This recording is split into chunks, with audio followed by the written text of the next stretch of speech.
Hi everyone! Today I want to share something deeply personal.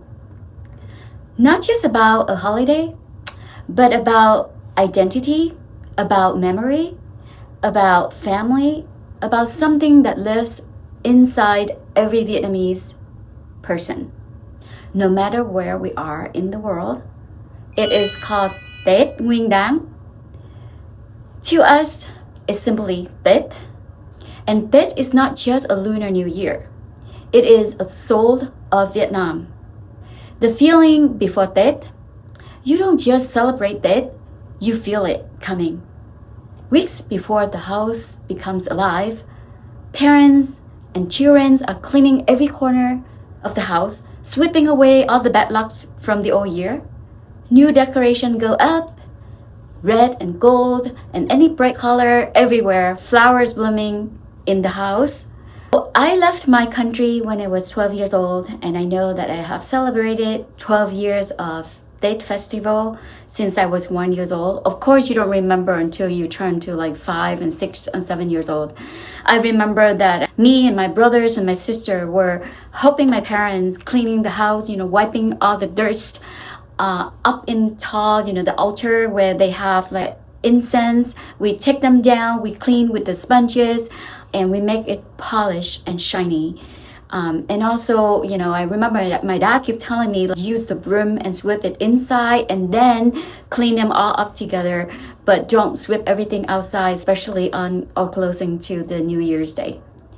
So because it means like when you sweep like that, you are wiping all the good luck. During Tết, many Vietnamese women and girls wear áo dài.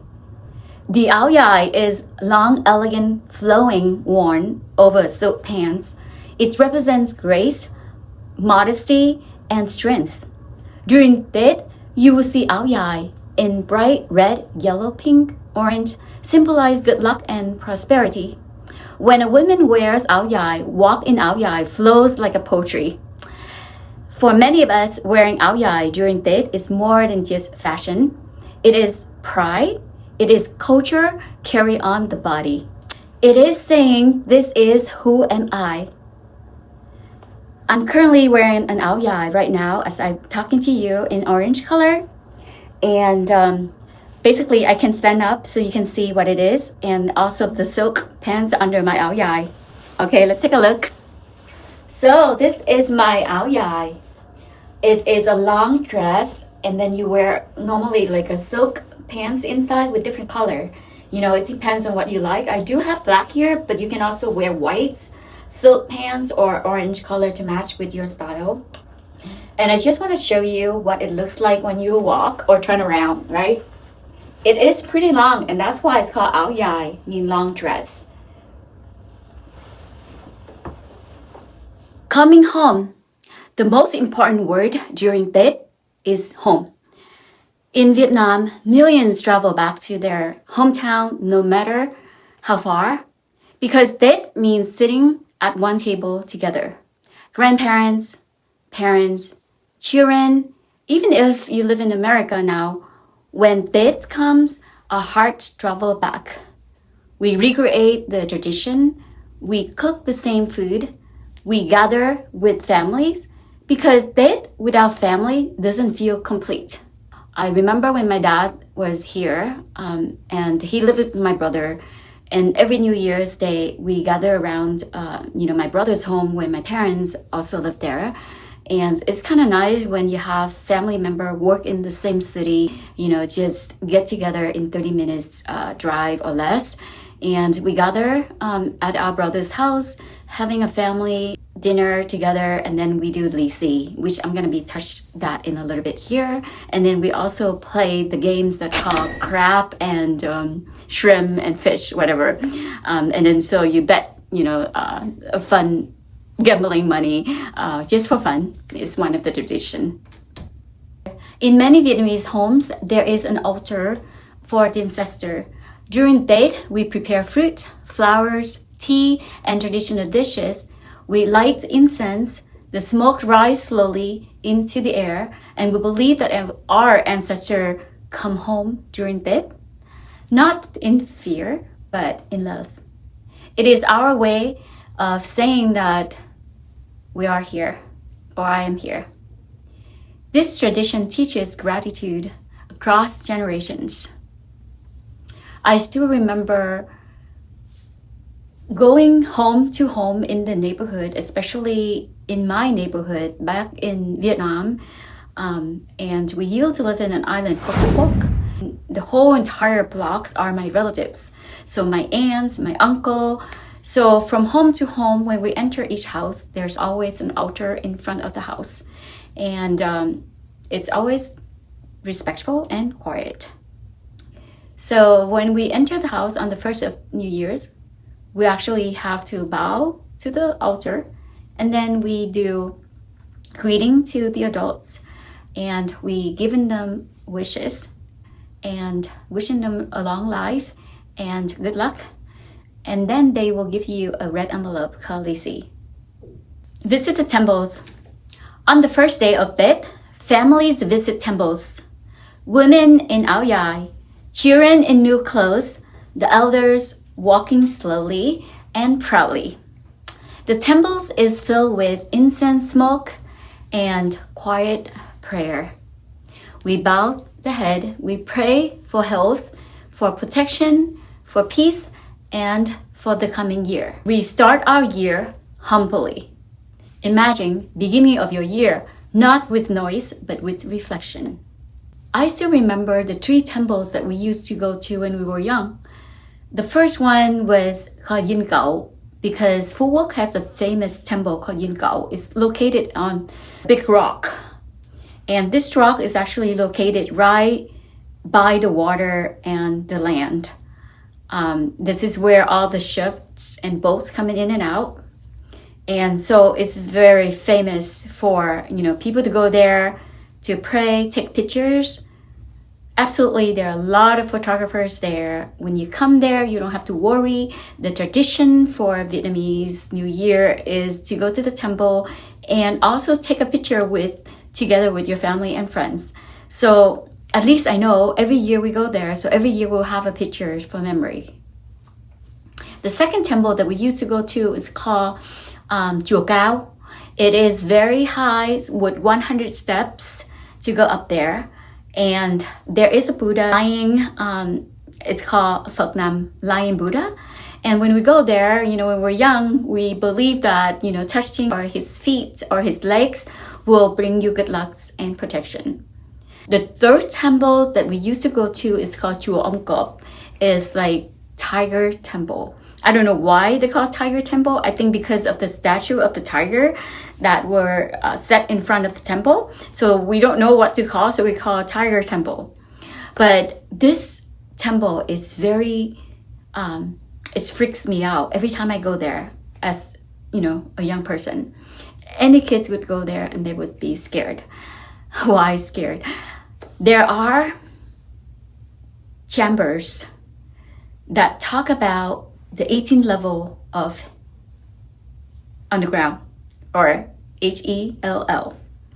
If you do the bad thing, you can get down to the 18th level.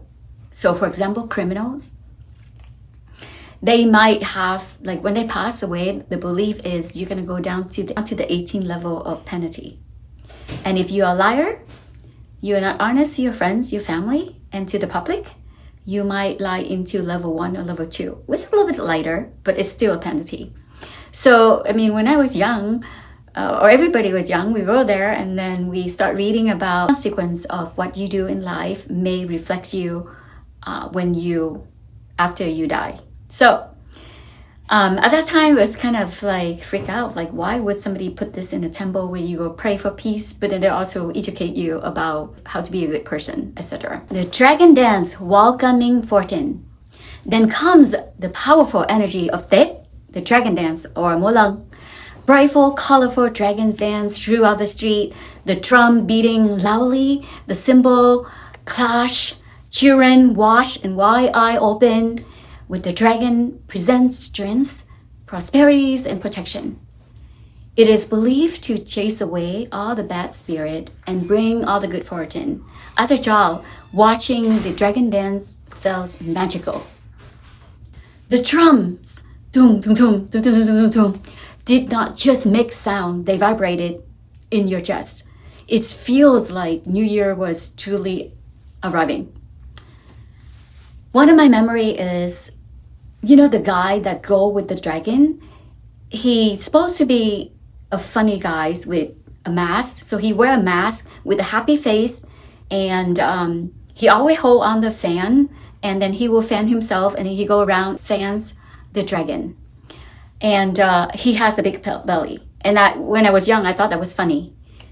Not sure what he's there for, but I think he's there to support the dragon and assistant to the dragon. But one of my memories that I remember was I always follow him because he's funny looking and very happy. Another thing I remember during the dragon dance is when you can give some money as a gift, and you will hang it up in front of the dragon or in front of your house. If the dragon then come to your house and you hang that little red envelope, tie it with a string and hang it at your door, and then the dragon will dance for a while, and then it will come and take that gift. And then normally they do firecracker works. So, you know, the pink fireworks, they lit it up, and then it was just blowing all over, and the dragon was dancing in the middle of the firecrackers. Really fun. I kind of missed that memory. However, you know, in Texas, we do have a big culture of Vietnamese. There is one in Dallas and one in Houston. Austin is smaller, so smaller of the community. Dallas at the Asian Times Square. Last weekend and this weekend, they actually do dragon dance, and they do a hội chợ Tết. It's like a market, a New Year market. They have a lot of food, a lot of gifts. They're selling all tons of traditional, gift like áo dài. This is one of the áo dài. They might be selling it over there as well. So if you get a chance to visit Dallas or Houston, you can go check out, not this year because it's a little bit too late now. Our first of New Year's on February 17th, which is Tuesday next week. But for next year, you can also follow the Lunar New Year to see when the next Tết, Vietnamese or Lunar New Year is. But in Houston, they also do a traditional, New Year market and dragon dance, and all cultural events, festivals are going on Bel Air, and it's called Hong Kong Market. I think it's Hong Kong 4, but it's on Bel Air in Houston. So if you watched the last video, I took my mom to the Hong Kong mall, and they do have some decoration for Tết, but it was just a week prior to Tết, so there was not a lot of people going there yet because it's pre-Tết. But this weekend is supposed to be really fun. A lot of going on in that area. The food that carries history. Tết food carries deep meaning. One of the most traditional dishes is Bánh, chưng, a square sticky rice cake that wrapped with banana leaves representing the earth. In southern Vietnam, we make bánh tét. It's like a cylinder long cake that also wrapped with banana leaves. Inside, there is pork belly, green beans, and then sweet rice and black beans sometimes, surrounding that topping. Families sit together wrapping these cakes for hours and cook for hours. I'm talking about 18 hours. Laughing, telling story, passing down traditions, and the food carries memories from one generation to the next. One of the story I remember was helping my parents watching the big pot with bánh tét inside. And you have 20 to 30 bánh tét inside the big pot. And at the time, we don't have gas stove, so we use the wooden, like a fire, the wooden stick.